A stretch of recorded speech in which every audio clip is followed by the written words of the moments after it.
I don't think there was ever a point in my life that I didn't have a dog. Growing up, we always had beagle dogs, and then we had just regular pets around the house. And then, you know, once we got into waterfowl hunting, you know, you gotta have a dog.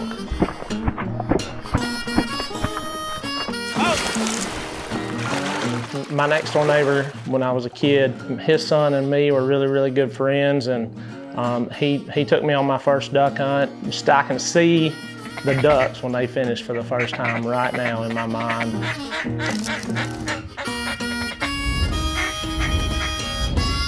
Every time we would shoot ducks, we'd have to untie that boat, drop the blind down, that whole deal. And I cannot tell you how many times that we have literally messed ducks up when they're coming in out there picking up ducks. So one day I was just like, man, you know, it sure would be cool if we had a really, really good dog that could just go out there and pick our ducks up for us. You know, you were asking about the dog that started everything. Well, you're fixing to see him run.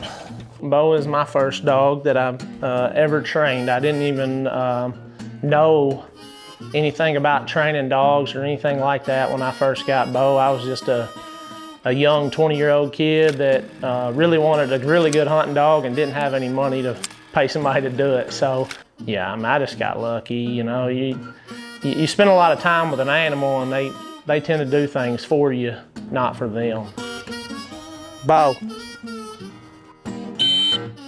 I would take him hunting, and you know, with other people, and before you know it, I had people asking me, "Hey Clay, will you train a dog for me?" I'm like, man, I don't train dogs.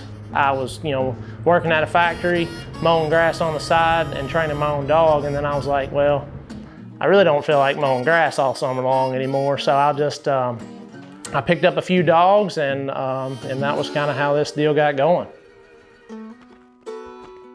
A day-to-day basis around the kennel is, you know, we start at daylight. We clean the kennels, air the dogs, load them on the truck and trailer, and then we usually hit our young dogs first. Of a morning, we'll, you know, do obedience, collar conditioning, T-patterns, whatever that needs to be done. And then from there, we'll transition and go to the field with the dogs that are either in transition or doing field work. And we'll, you know, throw marks, run blinds, and, you know, do everything that those older dogs kind of need. And depending on where the dog's at in its training is going to depend on what we're doing that day. Come on, bud. Here. We've got marks out here, but then we've also got blinds set out. And what we're doing is we're asking these dogs to go jump in the water, get out of the water, get back in the water. Real similar to if you know, you were in a hunting situation, whether you're way out in North Dakota or in Arkansas on a rice field. You know, you go across rice levees and all that kind of stuff. So they see these marks fall, but they don't see the blinds fall. So it's no different than, you know, we kill 4 or 5 ducks, and then your dog doesn't see one, or maybe that one cripples way out and sails, you know, 300 or 400 yards. That's what we're running those blinds to work on those blind retrieves where the dog doesn't see them fall. Set. Mark.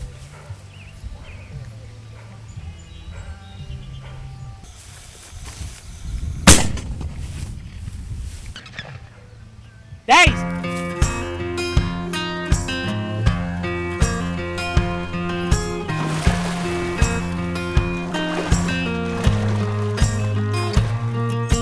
A good waterfowl dog is probably, you know, next to your shotgun, is one of the most important tools in your tool belt when you're out there hunting. There's nothing better than hunting with a great hunting dog, and there's nothing worse than hunting with a bad hunting dog. And you get to choose, you know, whether you want, you know, to have a really good dog out there, or you just kind of want one out there running around. And what we're here to do is to train the great ones. Right. What we're trying to build is a fast, flashy, hard-charging hunting dog. And I mean, we can talk about all this stuff up here, you know, but at the end of the day, you know, yeah, grand champion at the hunt test or the trial or wherever is fantastic, but we need them to be a grand champion in the duck blind. For me, when that guy sends that picture and, you know, he's got a ton of ducks and he's all jacked up, and him and all of his buddies are talking about how great his dog did that day, that's the ultimate thing for me. That's what I'm here to do, and to me that means the most, making that client happy and seeing that hunting dog succeed in the field. Yeah, and that's the #1 win, man.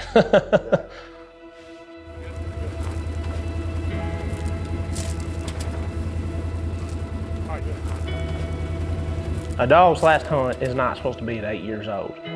For Bo, he's had an unfortunate situation where he's injured, and to set his last hunt up here at such a special place to me, I mean, it's a dream come true, honestly. I mean, the poor dog, when you turn on the road, he starts whining and jumping at the window, you know. It's a funny deal how one dog can change your entire trajectory of your life. He's done more for me than anything I've ever had in my whole entire life. Some people think it's just a dog. Well, to me, it's a whole lot more than just a dog. He's totally changed my life and gave me an opportunity to provide for my family in a much better manner than I was before. He's been everything to me for the last 8 years.